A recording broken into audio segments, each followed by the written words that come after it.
My sister forbids my girlfriend from staying with me in the room because she is a bad influence on her children, but I forbid her children from coming on our vacation. Alright, this isn't a rant or an angry post, rather, it's something funny and karmic. Before talking about the current situation, let me tell you how we got here. 4 years ago, my sister's apartment's sewage pipes got clogged, requiring plumbing work. A pipe burst and her unit flooded, needing maintenance for a week. The landlord asked them to temporarily move out. She, her husband, and their 3 children, 3, 5, and 7 years old at the time, were desperately looking for a place to stay for that week. She called our parents for help, but they were out of town. She asked if they had left a spare key somewhere she could access, but my mother said no, they had taken the key with them. Her only option left was me. Her in-laws live in another city, and they didn't have enough money to pay for a hotel for a week. Though there were other reasons too, which I'll talk about later. I wasn't thrilled about the idea. My sister's family is known for being chaotic. Her kids are loud, messy, and worst of all, spoiled. She and her husband have their own issues, which they don't exactly hide from the world. But I felt guilty, thinking that if I didn't let them in, they would probably have to spend the week in an attic with a makeshift tent. I couldn't be so cruel as to expose them to the cold, so I reluctantly agreed. The nightmare began the moment they walked into my apartment. I knew it would be difficult, but I didn't imagine it would be this toxic. Within minutes, my quiet apartment was turned upside down. The problem is that the kids have lived their entire lives in a small 1-bedroom apartment. They don't even have a room of their own. The apartment has a storage room that they converted into a tiny bedroom for the kids with bunk beds. So when the kids found out they would be staying here for a week, they were thrilled. It's not like I have a super fancy place, but my 2-bedroom apartment with a balcony seemed luxurious to them. The kids were excited just to see the fridge full of snacks and juice. It's not that they go hungry, but they are excessively spoiled. They want to devour all the food, so that there's nothing left for anyone else. I'm not proud to say this, but my sister did a terrible job raising them. To save herself energy, she allows them to do whatever they want, unlimited screen time, junk food, everything. This is one of the reasons they couldn't stay in a hotel. More than just the cost of lodging, they would have been charged for property damage. The problem is that my sister doesn't care how her kids are growing up. She's busy in her own world. As soon as she walked in, she left her suitcases by the door and threw herself on the couch, staring at her phone as if she were checking into a hotel with built-in childcare. Her husband arrived a minute later, already looking tired and annoyed from driving there. He sat as far away from her as possible, with a look of disgust on his face. I left them alone and went to my room, but when I came back after a while, the kids had destroyed my place like a tornado. They had raided the fridge, were yelling and fighting over the TV remote, and had left a trail of snacks all over the house. My brother-in-law was sweating, trying to control them, but I guess it's too late to discipline them. Within hours, I knew this would be unbearable. My sister seemed oblivious to the disaster her kids were causing. After a while, her husband also became indifferent to everything, and I ended up cleaning up after them like a reluctant babysitter. After hours of scrolling on her phone, when she finally looked up and saw that I had given them my other room, she exploded. I had a spare room where I kept my workspace. I moved into my bedroom and set up the extra room with mattresses and pillows so they would be comfortable. That was all I could do. I don't have a guest bed. She expected me to give them my bedroom and take the other room myself. Why would I do that? She told me I could sleep on the mattress while they used my bed. I responded, "The 5 of you can't even fit in the bed." She said, "Then take your brother-in-law with you to the mattress. My kids and I will take the bed." I said, "No way. I'm not giving up my room, and even less so for you to destroy it." Then she suggested that I take the kids with me to my bed. I lost my patience and said, "Look, the extra room with the mattress is all I have. Take it or leave it. You can go pay for a hotel with all the comforts you want so you don't have to argue with me." She bit her tongue, went into the room, and slammed the door. I wish my girlfriend had been in town so I could have gone to her place. The nights were a whole new level of discomfort. My sister had a troubled marriage, to say the least, and they made no effort to hide it, not even from their kids or me. Every night, like clockwork, my sister and her husband had shouting matches. They screamed at each other about everything, from money problems to accusations of infidelity. I would have preferred not to hear some things, but my sister and her husband have megaphone-like mouths. Even the lady on the floor above must have heard them. Believe me, you don't want to hear your sister telling her husband that he can go sleep at his girlfriend's place. One night, while I was trying to relax by reading a book, I heard them arguing in the living room. My sister was saying that she had to sleep on the floor because of him, and that if he had enough savings, they could have stayed in a hotel. Her husband replied, "We couldn't afford it because you spend money like it grows on trees. Who do you think pays off your credit card bills every month?" She scoffed, "Please, You barely make enough to keep the lights on. Maybe if you worked harder, we wouldn't be in this mess. But, as always, you thought someone would bail us out. This went on for hours. I went to the kitchen to grab something from the fridge, thinking maybe I'd interrupt them and they'd stop. Not at all. Their voices got louder and more toxic. It seemed like having an audience made them feel better, and they put on an even bigger show. The kids were sitting silently in a corner, pretending to watch TV but clearly uncomfortable and upset. I felt bad for them. I wanted to intervene and tell them to stop, but I didn't feel it was my place. It wasn't my marriage to fix. My only thought was to start clapping. Maybe that would end the show. But instead, I just went back to my room to sleep. I figured it was only a few days, so I endured it. But they crossed all boundaries on the third day when my girlfriend came to visit me. She had returned to the city and brought takeout. We planned to spend the afternoon watching a movie. My sister and the kids were out for a walk, so we sat on the living room couch. We were watching something on TV while eating when my sister and her kids returned. Sorry, my sister and her undisciplined little minions returned. Obviously, the kids wanted me to share my food, which I gladly did. My sister, on the other hand, barely acknowledged my girlfriend. Even when I introduced her and my girlfriend greeted her politely, my sister just nodded with a cold hello and a fake smile, then went to her room. We let it go and continued with the movie. The kids were around, the youngest was playing while the other two insisted on watching some Harry Potter movies, so we put them on for them. My girlfriend was chatting with the kids and it was kind of fun. I don't actually think they're minions, but my sister has raised, or rather, failed to raise them in a way that makes them seem like it. After a while, my sister came out of her room, looking at us with disgust on her face, as if something was terribly wrong. She approached and asked, "Is this really appropriate with the kids here?" We looked up and asked, "What do you mean by that?" She whispered, "This. Sitting so close, being so cuddled up. It's not something the kids should see." I stared at her, stunned. We were literally just sitting and watching a movie. What was so inappropriate about that? She said, "The kids know she's not part of our family, and it's not good for them to see their uncle cuddling up with some random girl. If they ask, who is that woman, and why was she sitting so close to uncle and drinking from his cup, what am I supposed to tell them?" My first thought was, this woman is insane, but the kind of insane where you should call an exorcist. Tell them the truth, that she's my girlfriend and not just some random girl. My girlfriend felt uncomfortable and suggested we go inside since the kids were watching our argument, and that wasn't good for them. At this point, she didn't know that the kids were used to seeing their parents fight every day. That's when my sarcasm kicked in immediately. "Oh, so you and your husband can fight in front of the kids every day, but I can't sit on the couch with my girlfriend because that might harm them, right? That's your ridiculous logic?" My sister got flustered, clenched her teeth and muttered, "That's completely different. We're married. You're not." It was pointless to argue with her, so I just went to my room and slammed the door. I couldn't understand how she and her husband were fine with screaming and being abusive in front of their kids, yet they had the audacity to lecture me about setting a bad example just for sitting next to my girlfriend on the couch. I was in a bad, very bad mood. My girlfriend decided to stay the night. A few hours later, there was a knock on my bedroom door and my sister's voice on the other side. "Can I come in for a second?" I responded with an annoyed look. She whispered, "She's not leaving, is she? Isn't it late?" I frowned and asked, "Why do you care?" "Oh my God." She crossed her arms, raised her eyebrows and said, "My kids are asking why that girl is sleeping in Uncle's bed if they're not married. It's none of your business or your kids' business. Go find a real problem to worry about." At this, she yelled, "For God's sake, it is my business.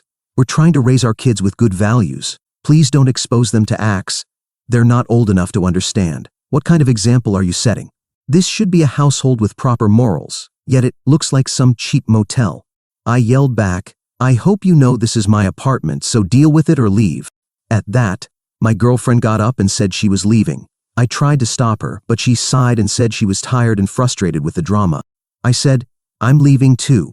I grabbed my things, laptop, phone, etc., and as I walked out, I told my sister, "You shouldn't see my stuff here anymore since it might not be appropriate for your kids, right? Or do you have a problem with that too?" As I left, I locked my bedroom door so they couldn't access it. I spent the rest of the week at my girlfriend's place, counting down the days until they left. I kept in touch with my brother-in-law, asking about the status of their apartment. I was worried their stay would be extended, but thankfully, he confirmed they would be leaving as planned. On the day they were supposed to leave, I went back home. It was so satisfying to see them packing. When they finally left, I swore I would never let my sister near me or my girlfriend again. Fast forward to this week. My parents invited my girlfriend and me for Thanksgiving. My sister and her family were also invited, and as always, they took over the space with their noise and chaos. During dinner, my girlfriend and I casually mentioned our upcoming holiday plans. We were going on a trip to Canada with my girlfriend's teenage nieces, aged 13 and 15. Before I even finished speaking, my sister chimed in, "That sounds amazing. You should take my kids too." Her kids are now 7, 9, and 11. I nearly choked on my drink. I nodded and said, "Not a chance." She kept begging until I firmly replied, "No, that's not happening." She got offended and asked, "Why not? You're already taking 2 kids, what's a few more?" My girlfriend, as calm as ever, explained, "We've already made plans with my nieces. This isn't a group trip for a bunch of kids, it's something special for them." But my sister wouldn't accept it. "That's so unfair. My kids would love a trip abroad. They've never gone anywhere nice for the holidays, never been out of the country." She glanced at my brother-in-law, bit her tongue, and continued, "Because their father is poor and can't take us on a nice vacation." It was so embarrassing. My brother-in-law got up from the table and went outside. I clenched my teeth and said, "Maybe if you worked more and earned your own money instead of fighting over it and blaming your husband, you could take your kids yourself." Her face turned red. Maybe it was the first time someone had confronted her about her toxicity toward her husband. She snapped back, furious. "How dare you? You have no right to comment on my personal matters. If you're so concerned about me, then let my kids have a vacation in Canada." Then she started crying, saying that I was mocking her marriage and looking down on them because they earned less money. I didn't feel like putting up with her nonsense, so I didn't say anything because I didn't want to keep arguing with her. Everyone at the table fell silent for a moment, until my girlfriend said to my sister, "But how can you feel comfortable sending your kids with us?" She waved her ring finger and said, "We're not married yet. They won't witness anything they shouldn't." I burst into laughter. I didn't expect that response, but it was so spot on. My sister glared at her and said, "You're unbelievable. You're really ruining my kids' Thanksgiving just to prove a point." She stormed off, crying, but I didn't care. After she left, my parents and I had a good laugh about the whole thing. My sister has always been dramatic, and we all know it, so no one takes her seriously. By the way, my mom revealed that the key was actually under the flower pot when they were out of town, but she couldn't risk letting my sister and her kids stay alone in the house, so she lied about it. I jokingly got mad at my mom for making me deal with the problem. It was really funny, and I wanted to share it with my community for some laughs. Edit to add, "Okay, I got some comments saying it was insensitive toward the kids." Seriously? After reading all this, that's what you took from it? Update 1. I can't believe I have to write an update. It didn't even occur to me that the drama would continue.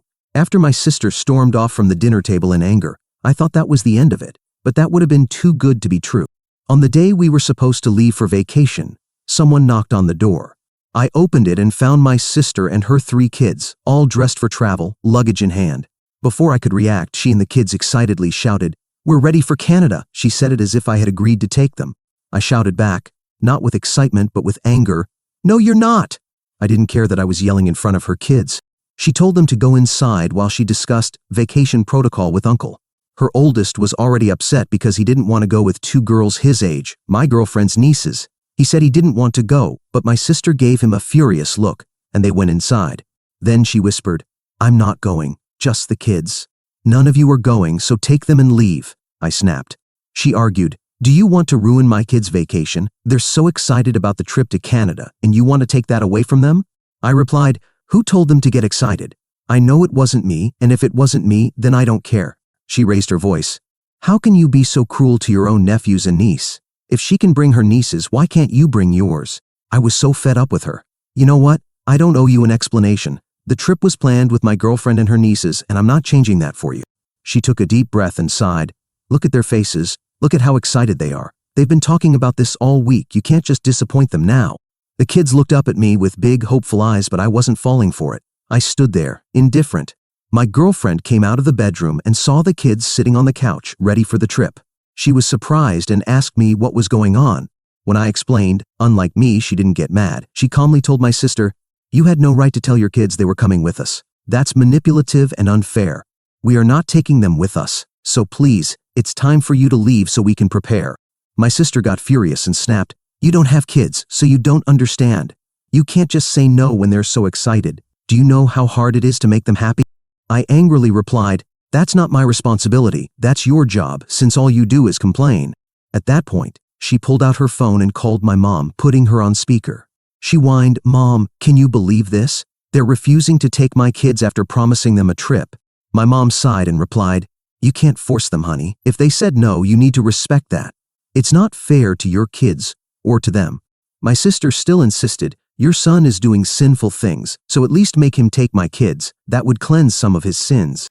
My mom said she didn't want to get involved and hung up. My sister's face turned red, but she wasn't giving up. Fine, I'll just leave them here. You can't abandon them, so you'll have no choice but to take them, she said, walking toward the door. Do you really think that will work? If you leave them here, we'll call the police for child abandonment. I'm not joking. Her jaw dropped. She stopped and said, You wouldn't dare. I coldly replied, Try me. At that moment, her oldest son stepped up and yelled at her, Let's go. If he doesn't want to take us, why are you forcing him? I don't even want to go. The other two followed, complaining that they did want to go to Canada. My sister glared at her oldest son like a snake, but he didn't care. He just walked out with his backpack. My sister grabbed the other two and pushed them to follow their brother. As they walked down the hallway, she called her husband, screaming, He rejected the kids. This is your fault. If you made more money, we wouldn't have to beg him for vacations. She had him on speaker, and I could hear his reply. And if your lazy ass made some money, you'd have your own vacations too. She was already out of sight, but I could still hear her voice fading as she went down the stairs. A few hours later, while I was driving, I got an unexpected call from my brother-in-law. We weren't exactly close, but we had always been cordial, so I hesitated but answered. He told me he wanted to apologize for what had happened. That caught me off guard. I replied, It's okay. After all, it was my sister's fault, not yours. Unlike her, I couldn't blame him for earning less money. He explained that my sister had told him over the phone that I had agreed to take the kids, which is why he allowed them to come to my house. He only found out the truth when she got home, ranting about how I had threatened to call the police. Their son had told him the whole story. I responded bluntly, Well, that's just how your wife is. He laughed bitterly. Tell me about it. Look, I'm not trying to defend her, but things have been tough. Money is tight, the kids are growing and harder to manage, and she is. Well, you know how she is. I didn't know what to say, so I just stayed silent. He continued, I guess what I'm trying to say is, thanks for standing your ground. Someone had to do it. I tried, but you saw how that went for me. That impacted me more than I expected. He was suffering, and it seemed like my sister had crushed him for years. I felt sorry for him. That day, after the vacation, when I went to visit my parents, I found out that my sister had lied to everyone, saying that I backed out after promising to take the kids on vacation. The only thing she didn't lie about was that I had threatened to call the police. As soon as I saw her, I told my mom about my brother-in-law's call, and she also felt sorry for him. I wish he could free himself from that situation. I guess he's holding on just for the kids or maybe for financial reasons. I don't know, but clearly his marriage is broken. I know, that's an obvious thing to say. Update 2. Some things have happened during our trip, but not in Canada, here. I haven't been able to catch up with everything until we got back. I can answer some comments now about things that many people suggested or asked in my previous posts, but that I previously had no way of answering. One major topic is that some people thought my brother-in-law had been unfaithful, and that's why my sister acted the way she did. To begin with, my sister has always been a little unhinged. Not to this extent. That's something that has worsened over time, but she was always unreasonable. And no, my brother-in-law wasn't unfaithful, it was just my sister speaking out of jealousy. She didn't like my brother-in-law's female coworkers, and that's why she called them little girlfriends, as if something was going on with them. I know what I'm about to say isn't the most impressive statement in the world, but my sister is pretty crazy. A level of craziness that has reached certain limits, at least my brother-in-law's limits, which led him to file for divorce. Maybe his last call with me gave him the courage to do it, or maybe he simply reached the point where he said, This is it. My sister still wanted my nephews to have a vacation, so she thought going to my parents' vacation home was a good idea. They don't usually go because it's a bit far, and they don't have extra money for gas, but according to my sister, it was the least they could do for the kids after what I had done. So she called my father to ask for it, and my father said no. He didn't even let her finish the speech she had prepared to convince him to lend her the house for a few days. He simply said, absolutely not, and that was it. But that was it for my father, because my sister never takes no for an answer, so she made the trip there anyway. She thought she would find a spare key, since she had discovered what my mom had told me, but she thought very wrong. What did she do next? She called my father. She wanted to know where the key was, and my father told her there was no key. As far as I know, he was telling the truth, but if he wasn't, I wouldn't blame him either. The next thing she did was ask him for gas money. My sister had come up with the brilliant plan of traveling there with the little money she had, and once a few days had passed, she would figure out a way to get the money. She would probably call my brother-in-law or find another solution. She also expected there to be food in the house. But according to my father, they don't usually leave canned food there. All of this was probably happening while I was talking to my brother-in-law, so while we were traveling to Canada, that's when everything exploded. My brother-in-law had no idea, and she was planning to call him once they were settled in. But in the end, she ended up calling him to ask for money for gas. My brother-in-law had to send it because the kids were there and it was already nighttime. If she had traveled alone, maybe he would have just turned off his phone. Finally, I'm sure they had an argument. I don't know this for a fact, but I can sense it. This was what finally led my brother-in-law to decide to file for divorce. 2 days after we got back from our trip, my sister received the divorce papers. Here's the dilemma. If there's one somewhat responsible parent, it's my brother-in-law. At least he's the one who works out of the two of them, but he won't be able to get full custody of the kids. Still, my girlfriend and I think that the fact that those two are now separated might ease some of the toxicity that the kids experience daily. That's something only time will tell. This will, without a doubt, be my last update. I came here intending to post just once and ended up making 2 more updates. Maybe I'll reply to some comments, but that's all from me. Comment: yes, the divorce is finalized and they have joint custody.